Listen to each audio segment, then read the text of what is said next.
Upanishads in two parts, translated by Max Muller.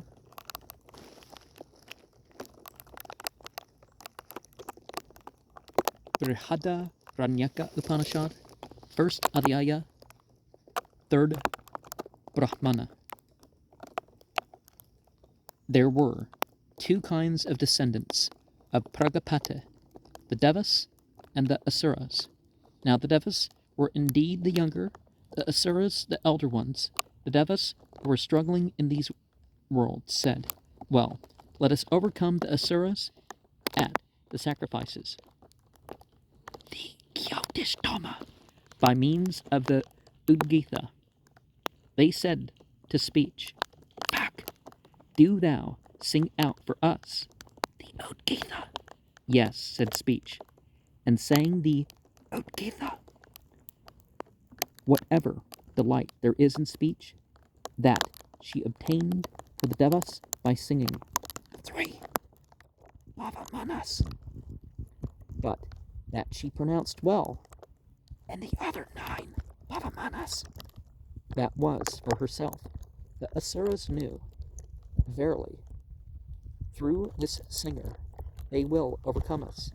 They therefore rushed at the singer and pierced her with evil, that evil which consists in saying what is bad, that is that evil. Then they, the Devas, said to Breath, "Send, do thou sing out for us." Yes, said Breath, and sang, "Whatever delight there is in breath, spell, that he obtained for the Devas by singing, but that he smelled well, that was for himself." The Asuras knew, verily, through this singer they will overcome us. They therefore rushed at the singer and pierced him with evil, that evil which consists in smelling what is bad, that is that evil. Then they said to the eye, "Do thou sing out for us." Yes, said the eye, and sang. Whatever delight there is in the eye, that he obtained for the Devas by singing, but that he saw well, that was for himself. The Asuras knew, verily, through this singer they will overcome us. They therefore rushed at the singer and pierced him with evil, and that evil which consists in seeing what is bad, that is that evil. Then they said to the ear, "Do thou sing out for us." Yes, said the ear, and sang. Whatever delight there is in the ear, that he obtained for the Devas by singing, but that he heard well, that was for himself. The Asuras knew, verily, through this singer they will overcome us. That therefore they rushed at the singer and pierced him with evil, that evil which consists in hearing what is bad, that is that evil. Then they said to the mind, "Do thou sing out for us." Yes, said the mind, and sang. Whatever delight there is in the mind, that he obtained for the Devas by singing, but that he thought well, that was for himself. The Asuras knew, verily, through this singer they will overcome us. They therefore rushed at the singer and pierced him with evil, that evil which consists in thinking what is bad, that is that evil. Thus they overwhelmed these entities with evils. Thus they pierced them with evil. Then they said to the breath in the mouth, "Do thou sing for us." Yes, said the breath, and sang. The Asuras knew, verily, through this singer they will overcome us. They therefore rushed at him and pierced him with evil. Now, as a ball of earth will be scattered when hitting a stone, thus they perished and scattered in all directions. Hence the Devas rose. The Asuras fell. He who knows this rises by himself, and the enemy who hates him falls. Then they, the Devas, said, "Where was he then, who thus stuck to us?" It was the breath within the mouth. Asya, the tar, and therefore called Agyasya. He was the sap, rasa, of the limbs, Anga, and therefore called Angirasa. That entity was called Dur, the because death was far, duran, from it.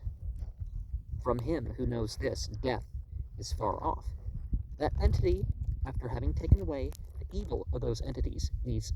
Death, sent it to where the end of the quarters of the earth is. There he deposited their sins. Therefore let no one go to a man, let no one go to the end of the quarters of the earth, that he may not meet there with evil, with death.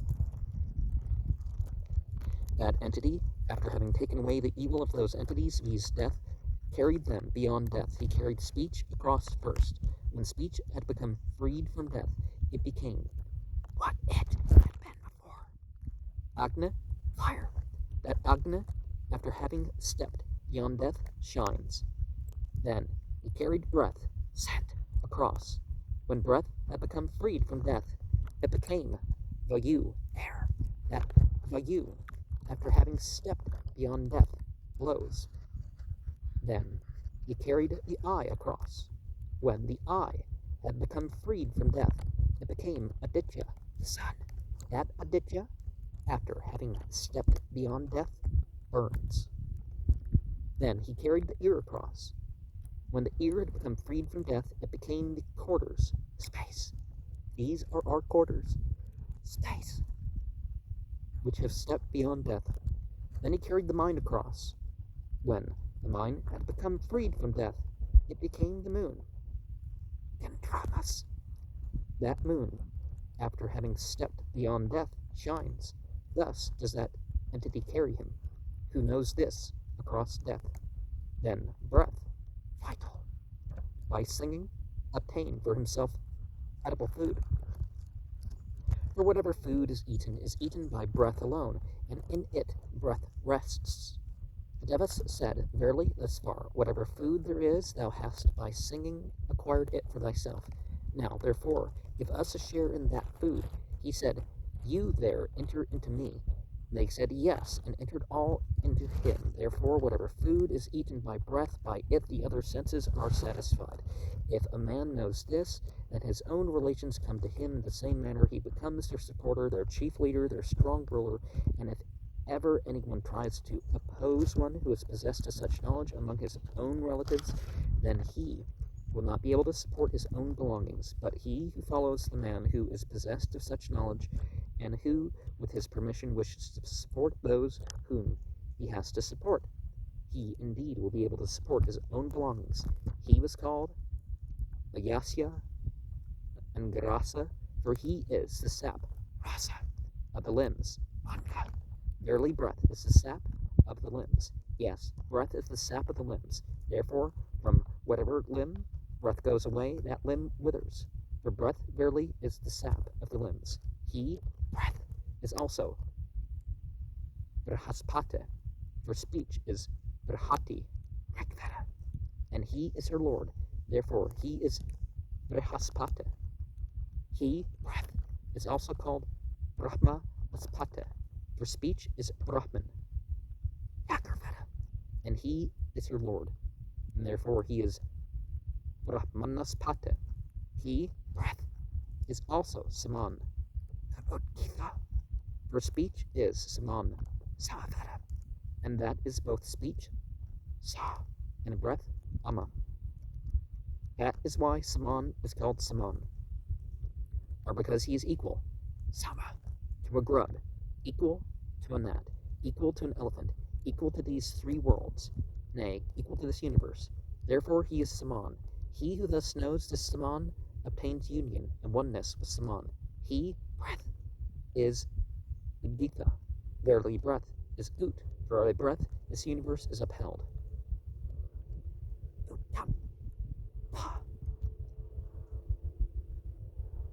And speech is Gita, song, because he is Ut and Gita. Therefore, he, breath, is Udgita. And this Brahmadatta Kap Kitanaya, the grandson of Kikatana, while taking Soma, Rakan, said, May this soma strike my head off. If Agastya Ingrasa sang another Udgitha than this, he sang it indeed as speech and breath. He who knows what is the property of this saman obtains property. Now verily its property is tone only. Therefore let a priest who is going to perform the sacrificial work of a sama singer desire that his voice may have a good tone, and let him perform the sacrifice with a voice that is in good tone.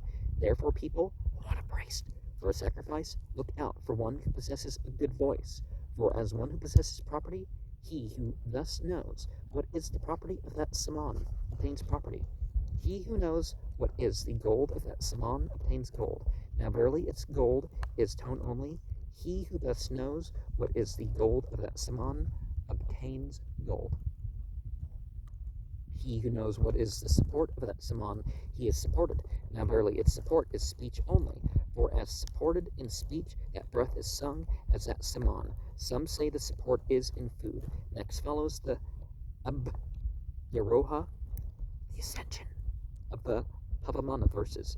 Verily, the Prastotra begins to sing the saman, and when he begins, then let him, the sacrificer, recite these Yaku's verses. Lead me from the unreal to the real. Lead me from darkness to light. Lead me from death to immortality.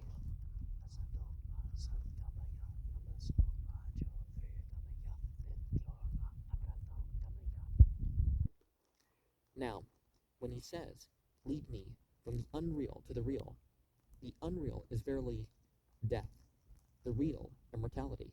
He therefore says, lead me from death to immortality, make me immortal. When he says, lead me from darkness to light, darkness is verily death, light, immortality. He therefore says, lead me from death to immortality, make me immortal. When he says, lead me from death to immortality, there is nothing there, as it were, hidden, obscure, requiring explanation. Next come the other stotras, with which the priest may obtain food for himself by singing them. Therefore let the sacrificer, while these stotras are being sung, ask for a boon. Whatever desire he may desire, an Udgatra priest who knows this obtains by his singing. Whatever desire he may desire either for himself or for the sacrificer. This knowledge, indeed, is called the conqueror of the worlds. He who thus knows this saman, for him there is no fear of his not being admitted to the worlds. In connection with Lokagit, verse 28 here, Lokyata is here explained and may probably have been intended as worthiness to be admitted to the highest world. Originally, Lokyata and Alokyata meant right and wrong. And of course, one of the things that we can look at with all this is that, again, continuing that idea that if you go through life, then you get stuck with these things in life. But if you have this consciousness, this intention of what these terms are, and what you're, the devotion of what you're doing with them, then you're not stuck spiritually with them. You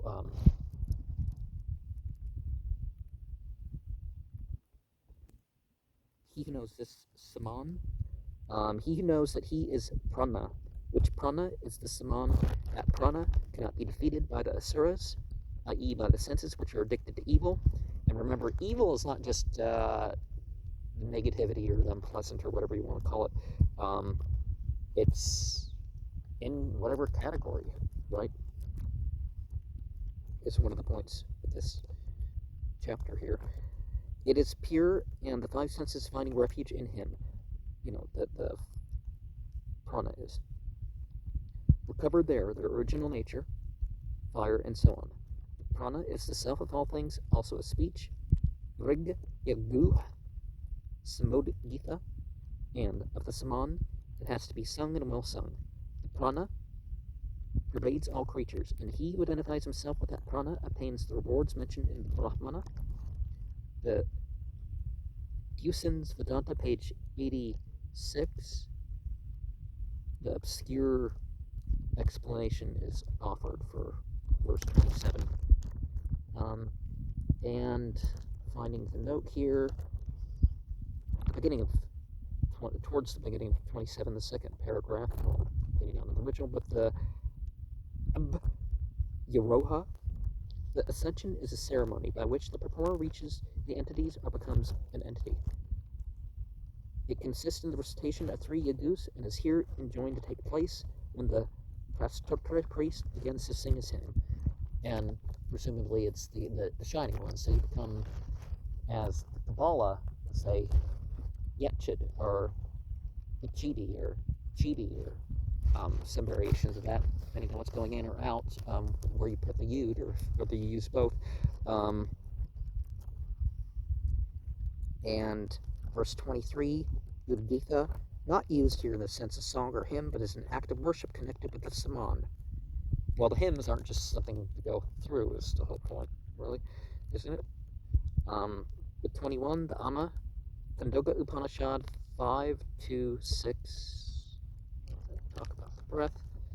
In most mythologies, they talk about the light beings being before the fire beings, but the fire beings, the asuras, are definitely before human beings by an age of an immortal, or whatever, however they phrase that in numbers or whatever. Verse 18, and if everyone tries to oppose, read Prateh, Cipolli, and Weber, page 1180.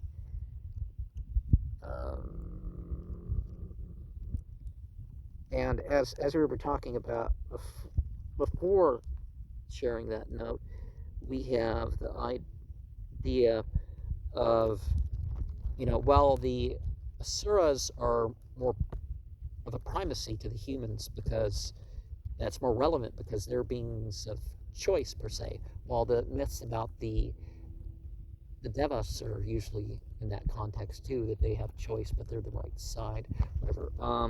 But the asuras, they could choose either way, right? And so humans can choose either way. The breath rest, verse 17 mentions that. This is done by the last 9 apamanas, while the first 3 were used for obtaining the reward common to all the pranas and the quarters of the earth, the distant people. Dusan Vedanta, page 3, that was verse 10. Asya Avatar, verse 8. Dusan's Vedanta, page 359, talks about that. And stuck to us, also in verse 8. Asakta, from Sang, to embrace. Rigveda 1.33.3 here corresponds to the German Anhanglich, is that it? Anhanglich. The chief or vital breath is sometimes called Mukhya. The Udgitha Brahmana is sometimes what this chapter is called. In the Madhyandina Saka, the Upanishad, which consists of 6 adhyayas, begins with this Brahmana. See Weber's edition, page 1047, commentary 1109. The devas and asuras are explained by the commentator as the senses inclining either to sacred or worldly objects, to good or evil. And according to the commentator, the devas were the less numerous and the less strong, the asuras the more numerous and the more powerful. Which again kind of relates to the Malaka and the